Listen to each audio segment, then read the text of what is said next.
Mga kwento ng pag-asa, aral, inspirasyon. Sama-sama nating balikan ang mga pahina ng inyong buhay at ang mga kwento ng pagsubok at tagumpay. Handog ng radyo natin FM Nationwide. Kasama si Miss Gladie Mabini. Gladly Yours. Tuwing linggo, alas 9 ng gabi, it's a date with Miss Gladie Mabini. Gladly Yours.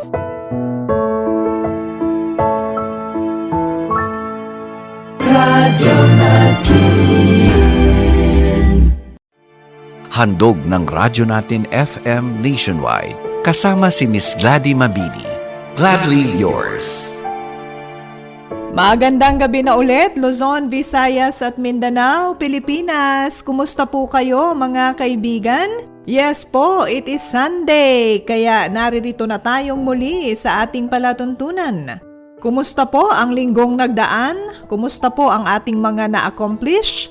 Mga natapos natin, mga nagampanan? Opo, tuloy-tuloy ang ating buhay kaya dapat ay tuloy-tuloy din po ang ating pagsisikhay dahil hindi naman nababawasan or hindi naman tumitigil ang ating mga obligasyon sa buhay.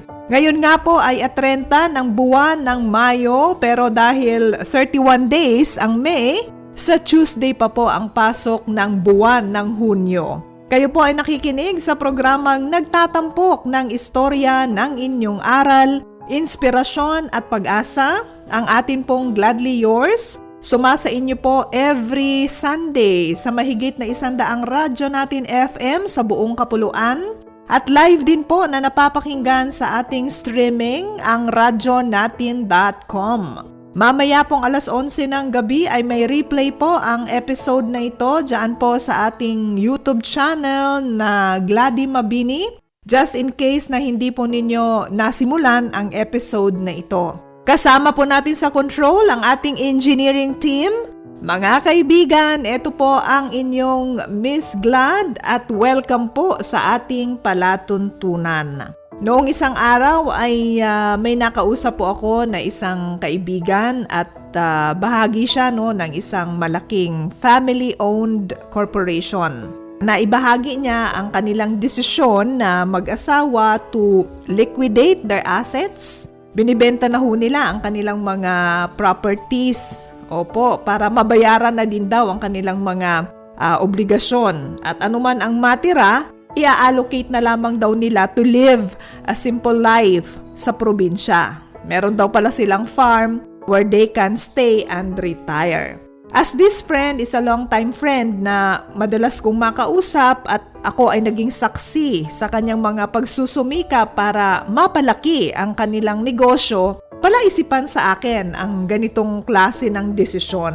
Lalo na at ang sinasabi niya palagi noon, kapag lagi namin siyang pinaaalalahanan to take things easy, ang lagi niya pong rason, hindi daw pwede. Kasi para daw iyon sa kanyang mga anak at sa mga apo. Kaya hindi ko naiwasan na magtanong, sabi ko, paano na ang mga ipapamana mo? Akala ko ba you built it for your kids and apos? Ano maiiwan sa kanila if ibibenta mo na ang mga yan?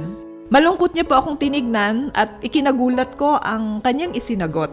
Dahil ang sabi niya, sila nga daw ang dahilan kaya gusto niyang ibenta. Kasi mukhang dahil daw sa kanila at sa nakikita nila na kakayanan ng mga magulang to provide, hindi na daw nila makitaan ng pagsisikap ang kanilang mga anak. Nabuhay nga naman daw kasi sa luho at mukhang akala yata ay habang buhay na tutustusan nila. To the point daw na iniasa na sa kanilang mag-asawa ng kanilang mga anak ang lahat at wala nang gustong magtrabaho, naghihintay na lamang ng sustento mula sa kanila. You know, I was really speechless. For a minute, naghagilap ako ng sasabihin at sa halos 3 oras ay nagkwento na siya ng kanyang mga sama ng loob, mga disappointments, mga regrets sa buhay, lalo na sa kanyang mga anak at doon sa paraan kung papaano nila sila pinalaki. And that very moment, I saw someone who is as human as I am. Sa tagal kasi ng aming pagkakaibigan, buong akala ko na talagang okay ang lahat para sa kanila. And she was really having a good time sa kanyang buhay considering all the wealth, no, that surrounds her and her family. Tapos eto siya, telling me how miserable her life had been pala. Kaya naman nung matutulog na ako sa gabi, hindi mawala sa aking isipan ang aming naging usapan. At hindi ko maiwasan to really feel bad for her. Dahil totoo naman, it is a very sad situation. Magulang din ako and I can just imagine ang disappointment ng isang magulang na buong buhay niya ay nagtrabaho, nagsikap to the max, nakalimutan na ang totoong kahulugan ng mabuhay, quote-unquote, dahil ginugol ang lahat ng kanyang panahon sa pagpapayaman upang maitaguyod ng mas marangya ang kanyang pamilya, lalong-lalo na ang mga anak. And then, makikita niya na heto ang dahilan pala ng kanyang mga pagsisikap turn into someone na tamad, walang malasakit, walang pagpapahalaga sa mga sakripisyo na kanyang ginawa. Pumasok sa isipan ko yung isang nabasa ko, yung ang sabi ay, hard times create strong men. Strong men create good times. And good times create weak men. Weak men create hard times. Sa madaling salita, ang mga mapaghamon at mahirap na panahon ay lumilikha ng mga matitibay, malakas, matatag na mga tao. At ang mga matitibay, malakas at matatag na mga tao ay lumilikha naman ng maayos, magaan, mabuting panahon. Subalit, ang maayos, magaan, mabuting panahon ay lumilikha naman ng mahina, marurupok at walang tapang na mga tao na siyang lumilikha muli ng mapaghamon at mahirap na panahon. At kung ating mapapansin mga kaibigan, alam nyo, totoo ito kahit sa panahon natin ngayon. Ilan ho sa inyo ang may kakilala na alam ninyo na noon ay napakamayaman at talagang nananagana? Yun bang dati-rate alam ninyo na sunod sa luho pero ngayon ay mas mayaman at mas may kaya ka na? Ilan sa inyo ang may kakilala na dati-rate halos buong bayan, pag-aari ng kanilang pamilya. Pero ngayon ay makikita ninyo na ang mga taong yon o ang kanilang anak or apo ay hirap na hirap sa buhay at halos manlimos na. Ang lolo nagsikap, nagtrabaho buong buhay niya para mapagtapos sa pag-aaral ang mga anak. Ang mga anak nakapagtapos, nakakuha ng magandang trabaho, nagnegosyo, yumaman. Kaya ang mga anak ay namuhay ng marangya at magaan. Hindi nagsikap, kaya naghirap. At ang mga anak nila, balik ulit sa mapaghamong panahon at kailangan na ulit maghirap at magsikap. At paulit-ulit na mangyayari ho ito sa henerasyon ng ating pamilya kung hindi natin matututunan na ituro sa ating mga anak at sa ating mga apo ang value ng pagsisikap at pagpapahalaga sa sakripisyo ng ating pamilya. Hard times create strong men. Strong men create good times. Good times create weak men. But weak men create hard times. Siguro ang tanong ninyo ngayon, so ano ang ibig mong sabihin, Miss Glad? Pabayaan namin na mahirapan ang aming mga anak? Nope. Hindi po iyan ang ibig kong ipakahulugan. Of course, dapat ho nating mahalin ang ating mga anak. Kailangan ho nating gampanan ang ating obligasyon to provide for their education, for their needs. At kailangan nating gawin ang lahat para maibigay natin yon sa kanila nang walang pagrereklamo, nang walang anumang sinasabi. Ang akin pong ibig sabihin ay ganito. Bantayan din ho natin ang ating mga puso at ang ating mga sarili na wag din ho tayong maging super protective sa mga pwedeng maranasan ng ating mga anak to the point na maging obsesyon natin ang wag nilang maranasan, ang mahirapan. Kasi in the end, baka imbis na makatulong tayo, ay tayo pa ang magtulak sa kanila to their poverty. Because let's face it, mga kaibigan, yes, we may be able to provide them, no, a good, secured life habang nabubuhay pa tayo. Pero paano kung wala na tayo? Hindi naman pwedeng tumigil ang kanilang mundo dahil sa ating pagkawala, hindi po ba? They have to move on with life. And to move on with life means wala silang choice but to go out and face the realities of our world. Wala silang pagpipilian kundi ang makipagsabayan sa takbo ng ating sistema, kasama ang mga tao na nalikha ng mga hard times na ito. At dahil sa hard times na ito, they became more passionate, persistent, and consistent sa pag-abot ng kanilang mga pangarap. At makikita natin, heto ang ating anak. Dahil hindi natin naturuan, dahil hindi natin pinabayaan na kahit papaano ay mahirapan, sobra nating shinield, sobra nating prinotektahan sa realidad ng buhay. Sa unang pagbulusok pa lang ng challenge, bagsak na agad. Kasi nagulat, ay, ganito pala ang kalakaran sa real world. But sad to say, mga kaibigan, hindi na natin silang mapoprotektahan from it dahil nga, wala na tayo. They have to do life on their own.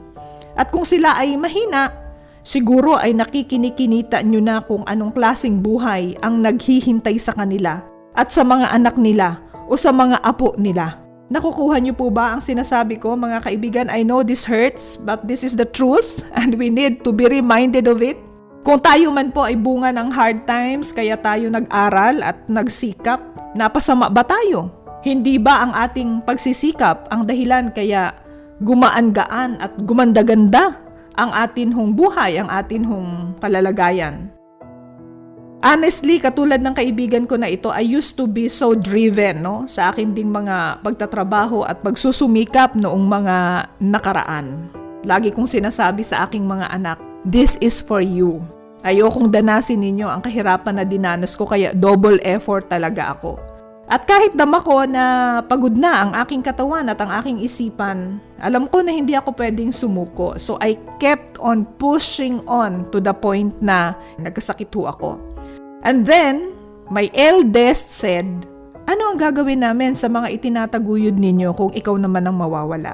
Hayaan mo kami, mami, to build our own. Para ho akong biglang nagising.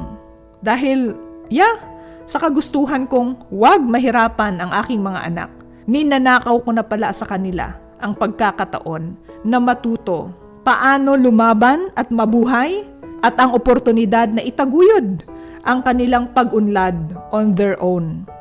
And since then, I allowed my children to persevere on their own, experience the real world, quote-unquote, with all the downs and difficulties that goes with it. Masakit ba? Of course. It is painful, no, to see them struggling. But such is life, 'di ba po? Kailangan talaga nating tanggapin na ito po ay bahagi ng pagkatuto. That to be better and to be stronger, it requires hard times. Let us not despise our humble beginnings. Huwag ho tayong maging bitter sa mga kahirapan na atin hong pinagdaanan. Dahil kung titignan ho natin at atin hong babalikan, dahil sa mga paghihirap na ito, nakarating ho tayo sa estado natin ngayon. Hard times create strong men create good times create weak men, and weak men create hard times. Nababawasan ba ang ating pagpapadama ng ating pagmamahal sa ating mga anak by allowing them to face hardships? Nope, of course, not at all. Ang totoo, sobra natin silang mahal at ayaw nating nakawin sa kanila ang pagkakataon na matuto, tumayo on their own, mas maging matatag at mas maging matagumpay kesa sa atin. Ano ang pwede ho nating gawin bilang mga magulang? We can stay by their side habang tayo po ay binibiyayaan ng buhay at gawin ho natin ang pwede nating magawa para magabayan natin sila sa mga desisyon nila sa buhay. Ang pagmamahal naman ay hindi lamang sa pagbibigay ng mga material na bagay, higit sa lahat sa pagbibigay ng panahon, sa pagbibigay ng wisdom, sa pagbibigay ng paggabay hanggat kaya natin. 'Di ba po?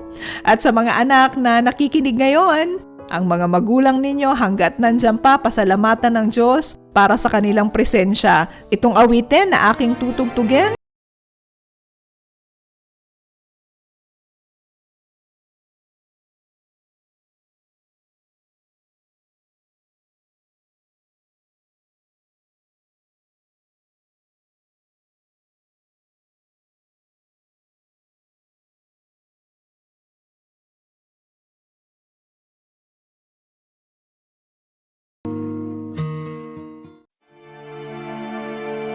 Gladly yours.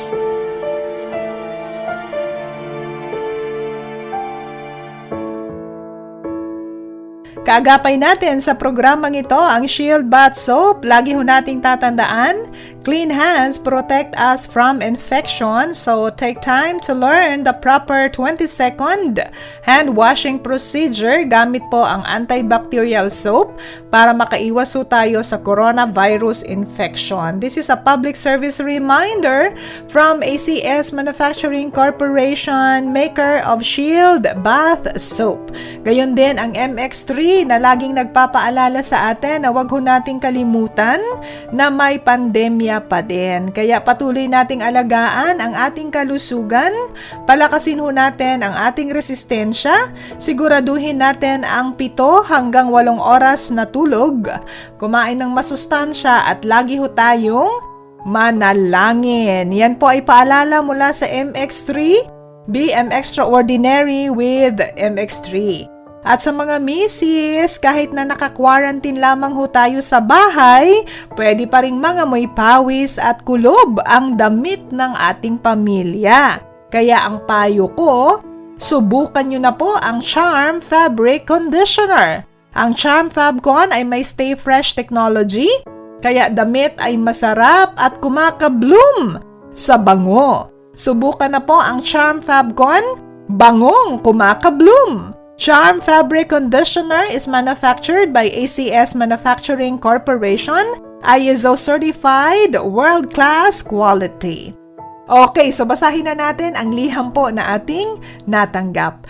Dear Miss Glad, magandang buhay po sa ating lahat. Ako po ay inyong tagapakinig. Napakiusapan ako ng aking tiyuhin na ipadala sa inyo ang kwento nilang magkakaibigan. Nagbabakasakali na makapulutan daw po ng aral ng inyong mga tagapakinig. Ito po ay tunay na karanasan ng aking tito noong siya po ay nag-aaral pa sa kolehiyo at kung papaanong ang isang malapit na kaibigan niya ay napahamak dahil sa mga naging paniniwala nito. Ito po ang kaniyang salaysay. Dear Miss Glad, sisimulan ko ang aking kwento noong taong June 18, 1992. Third year high school kami noon. Itago niyo na lamang po ako sa pangalang Arthur. Naging magkaklase kami ni Mina at ni Carlo. Bali parang ako ang bago lang nilang kaklase kasi simula first year hanggang third year, magkaklase na silang dalawa. Ay ako naman noon, Ma'am Glad, ay nasa section 2 at naging section 1 lamang noong taon na yon. Si Mina ay naging kaibigan ko kasi lagi po kaming magkagrupo dahil hindi nagkakalayo ang aming apelyedo. Matalino si Mina, Ma'am Glad. Siya nga ang laging nangunguna sa aming klase. Isa siya sa mga pinakamatalino noong kapanahunan namin hanggang sa maging 4th year high school kami dito sa Batangas. Naninirahan siya sa kanyang lolo at lola at kapag may group activity kami ni na Carlo at Mina, saka iyong iba pa naming kaklase ay doon kami nagmimerienda at gumagawa ng activity sa kanila. Masayahin siya, ma'am, punong-puno ng pangarap. Gustong-gusto niyang maiahon ang kanyang pamilya sa kahirapan kaya naman talagang siya ay nagsusumikap noong panahon na yon. Nakapagtapos kami ng high school at noong April 1994 ay sabay-sabay kaming tatlo, si Carlo, si Mina at ako na kumuha ng entrance test sa isang state university diyan sa Kamaynilaan na matagumpay naman naming naipasa. At sabay-sabay nga kaming nakapasok sa main campus ng school na yon. Magkakaiba ang mga kurso namin na kinuha. Si Carlo ay kumuha ng BS Ed, si Mina naman ay BSA Architecture, at ako naman ay BSBA Major in Marketing Management.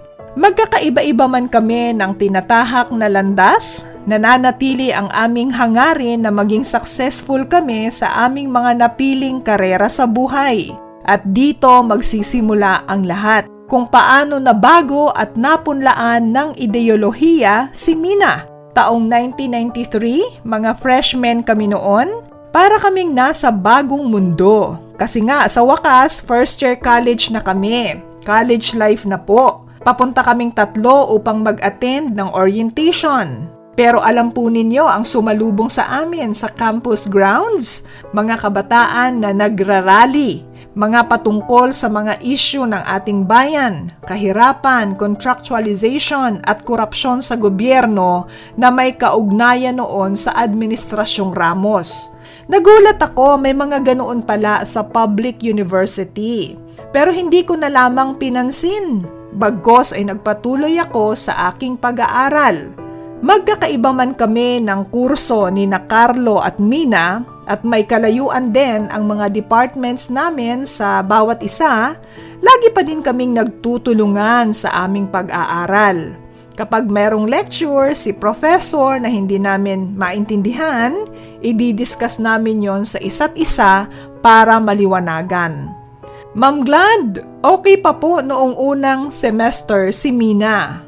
Hanggang sa nalaman ko na lamang na naimpluwensyahan siya at sumama sa isang grupo ng mga kabataang rallyista, bunsod ng mga kaklase na rin niyang mga aktivista. Unti-unti nagbago ang kanyang kaisipan. Kung dati ang pangarap niya ay ang maging arkitekto at maiahon sa hirap ang kanyang pamilya, iba na ang kanyang sinasabi. Dapat daw ay matulungan muna ang lahat ng taong mahihirap na nasa laylayan ng lipunan, na magkaroon ng pantay na karapatan ang mahirap laban sa mapang-abusong kapitalista at iba pa. Gladly yours.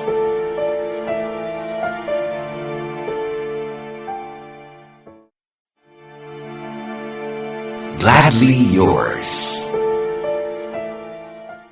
Nag-iba na siya noon, Ma'am Glad.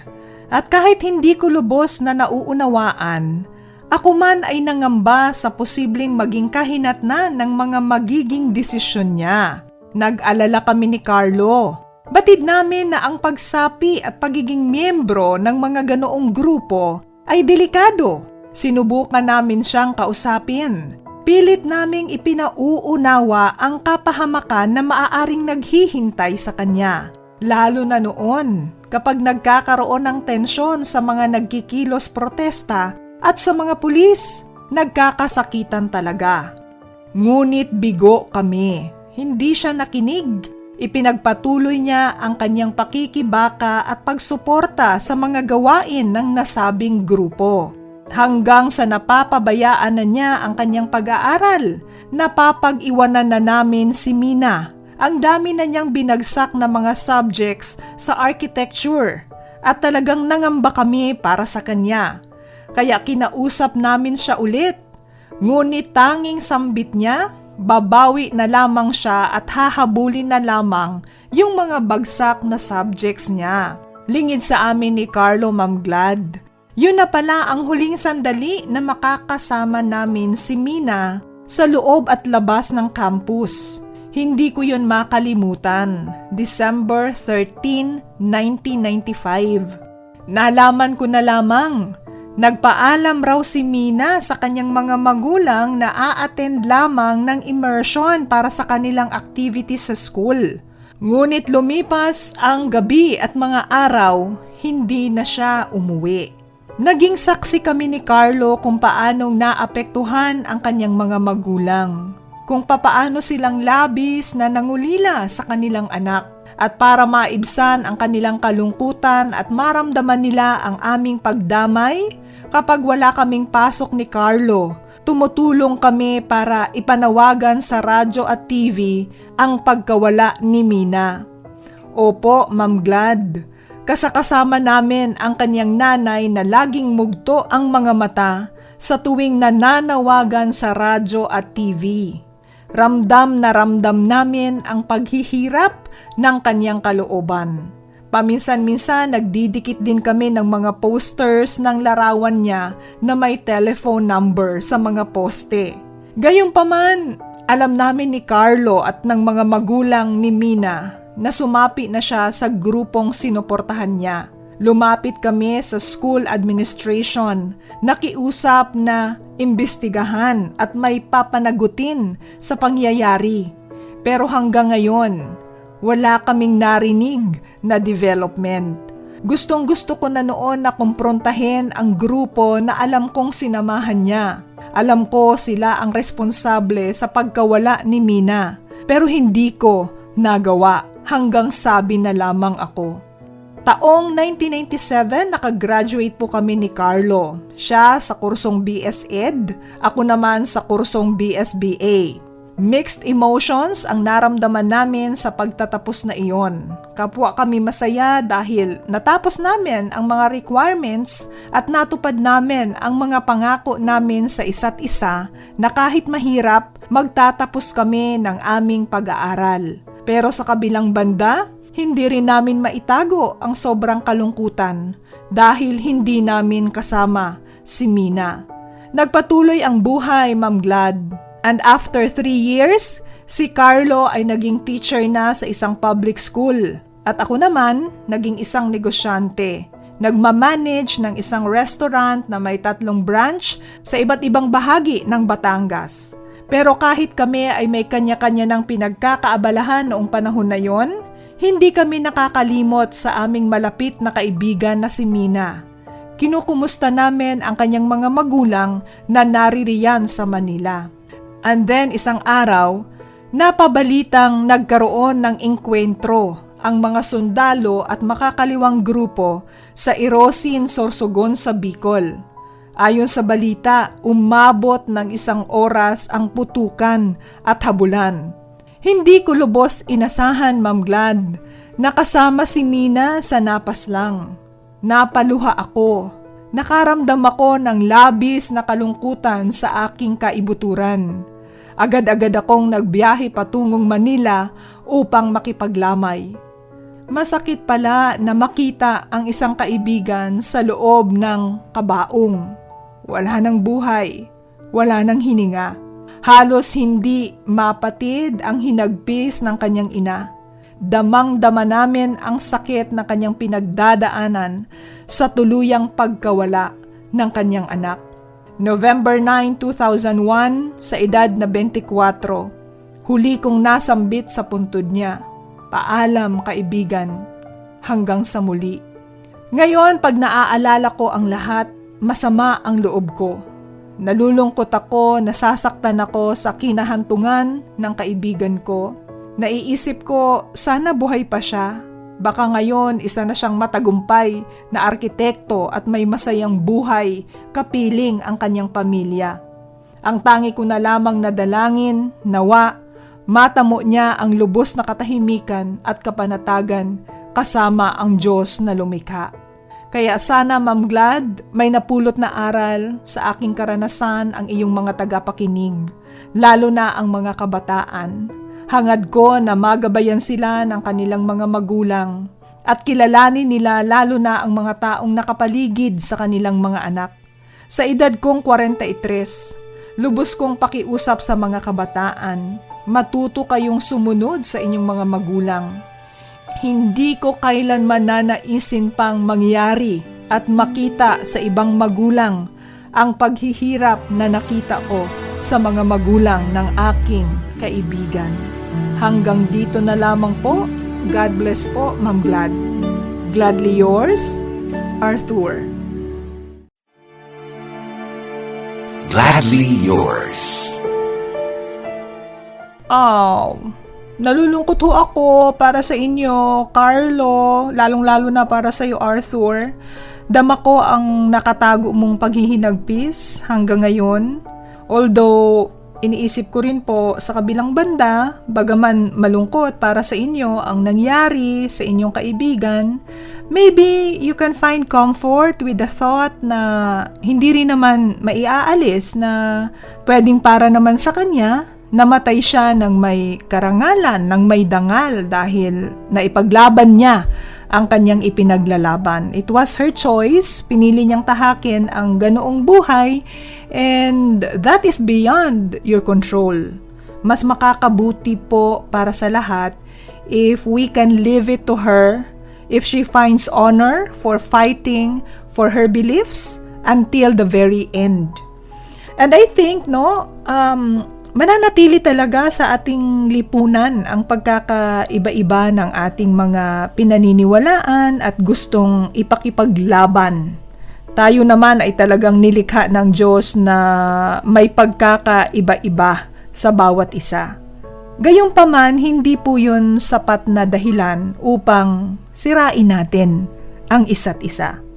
Kaya nga po napaka-importante na tayo po ay laging nananalangin ng paggabay ng Diyos sa bawat araw. Nasa atin pong mga gagawin, nasa atin pong mga makakasalamuha, makakasama, makakausap, bigyan niya tayo ng wisdom at discernment. Kasi kung tayo lang, madali tayong masisway, madali tayong madadala, madali tayong mapag-iinit ng ating mga naririnig, ng ating mga nababalitaan, ng ating mga nalalaman.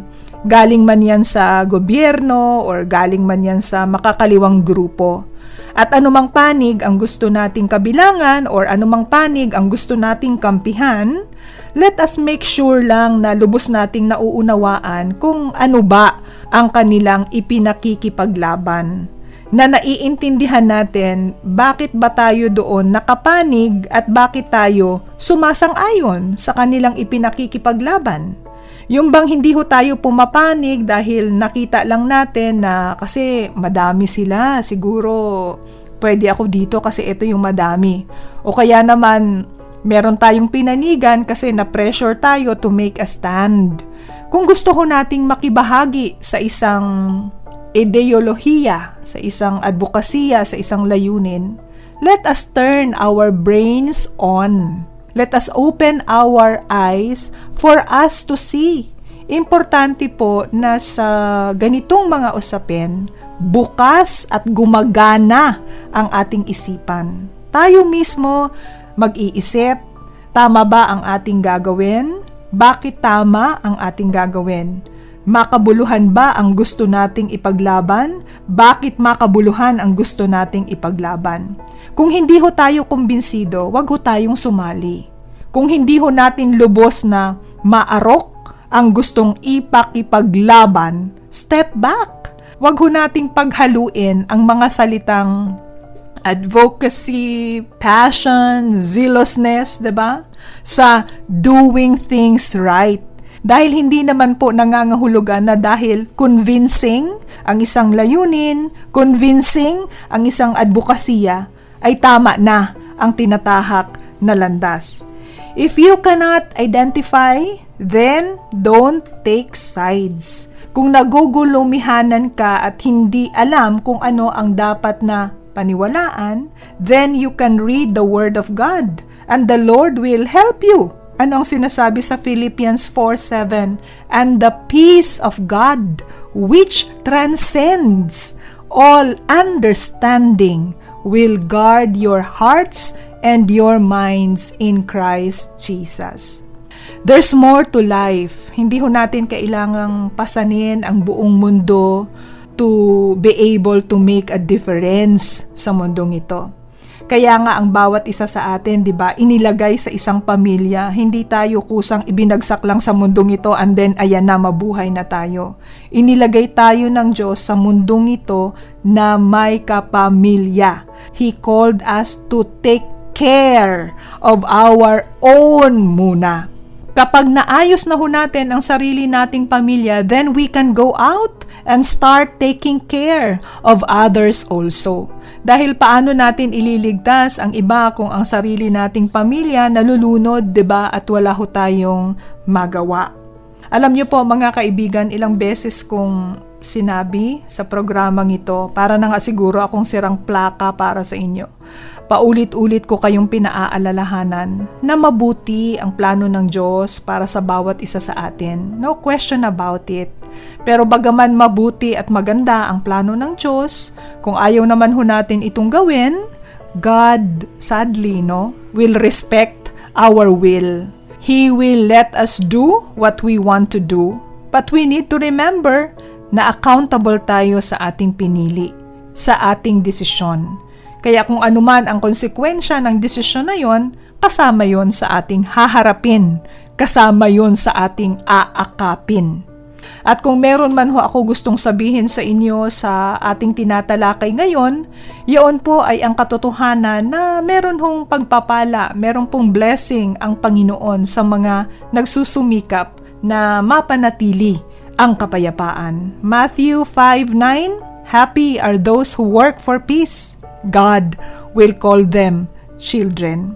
Maraming salamat po Arthur at Carlo sa pagbabahagi ng inyong kwento. We really appreciate it po. At sa lahat po ng ating mga nakasama dito po sa ating palatuntunan, maraming salamat na muli sa inyong naging pag-antabay dito po sa programang nagtatampok ng istorya ng inyong mga aral, inspirasyon at pag-asa. Ito po ang inyong Miss Glad. God bless your heart. Good night and sweet dreams. Bye!